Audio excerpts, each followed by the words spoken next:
Shalom, friends. It's Rabbi Jenny Solomon coming to you with a Minha Moment. I want to dedicate this moment to the memory of Rabbi Steve Sager. Friend, mentor, teacher of teachers, rabbi of rabbis, and just incredible mensch. I just came from his funeral, and it was truly, it was a reflection of the depth and the magnitude and the beauty of his soul. What a privilege to have learned from him, to have felt guided and held by his amazing Torah. So I'm thinking about counting the Omer. Of course, this is a daily practice as we move from Passover to Shavuot, from that moment of liberation to what is ultimately an even greater liberation, which is revelation, the wisdom that we received at Sinai. And I'm thinking about this journey really of being one of noticing. So we count each day, and we have all of these beautiful Kabbalistic frames in which to hold our counting day by day, week by week, as we plant these seeds of Torah in our own personal garden, which we hope will be watered by Torah in the weeks and months and years to come. But ultimately, it's a practice of noticing who and how we've been created to be, how we're changing, how the world is changing, how we feel stuck, where we find light and darkness and shadow, all the ways that we can notice. And Steve Sager, much was shared and read and reflected on in terms of him being a poet and a lover of poetry. And for me too, poetry is really the art of noticing. So I wanted to just make that beautiful connection. And a friend and another teacher, Rabbi Adina Allen, reminded me recently in something very beautiful that she wrote, that now we find ourselves, on the far side of the shores of the Sea of Reeds and moving ever closer to Sinai and anticipating that moment. We're now getting closer to Lag BaOmer, the 33rd day, the celebration that entails, but also this sense that we're getting ever closer.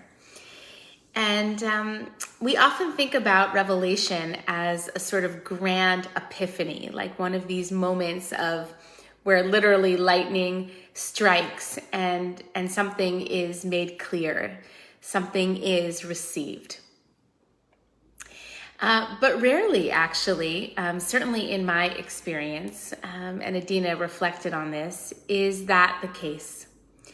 That rather, most of my life, my experience, is such that revelation unfolds in all of these little moments.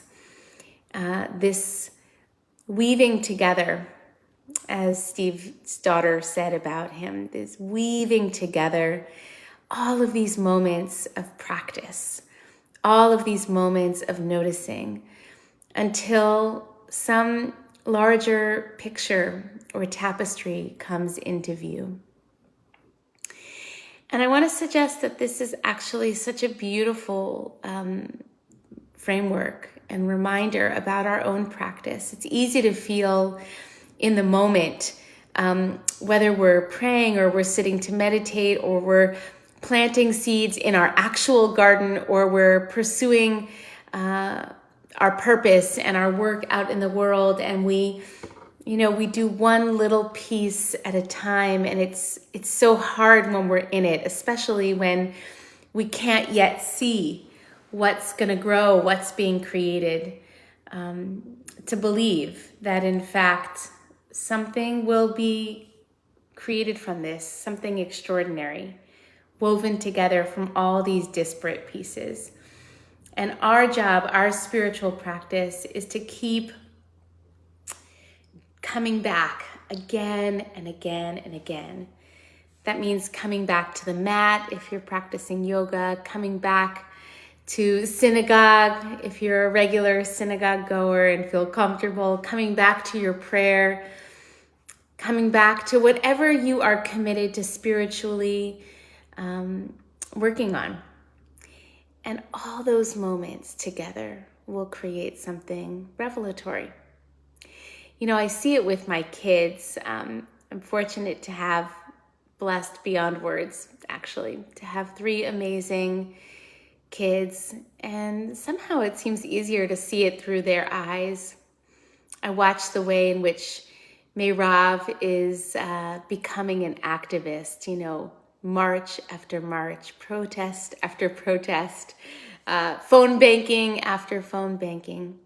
I see it with Adi, well, in everything he does, persevering child as he is, where he takes these incredibly obscure skills and aspires to them and just keeps going until he masters it.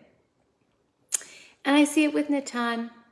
I see it with Natan as he kvetches about the practicing the piano and long tennis practices, and yet periodically sees the fruits of his labor. And sometimes I listen to him play or I watch him on the court, and I just can't help but kind of hold all the many moments that went into making this moment possible.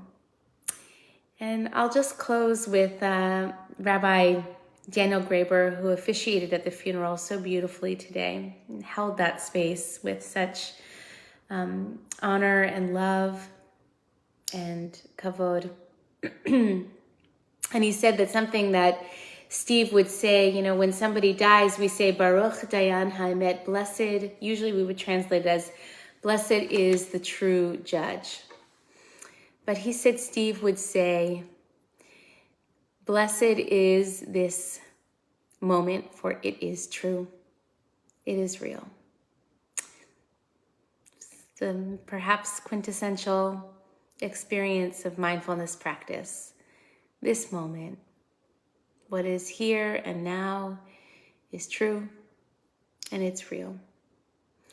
So Steve said to one of his lifelong friends, you know, when his friend asked, what do you want me to remember? And he said, embrace the gift of life and keep pursuing your purpose for as long as you are able. What a blessing. I pray that those words bless you as they have blessed me. May we all continue to find strength to keep attending to our practice with the trust and the emunah that all of these moments will be woven together to create some beautiful, beautiful tapestry that adds a new layer of Torah into the world.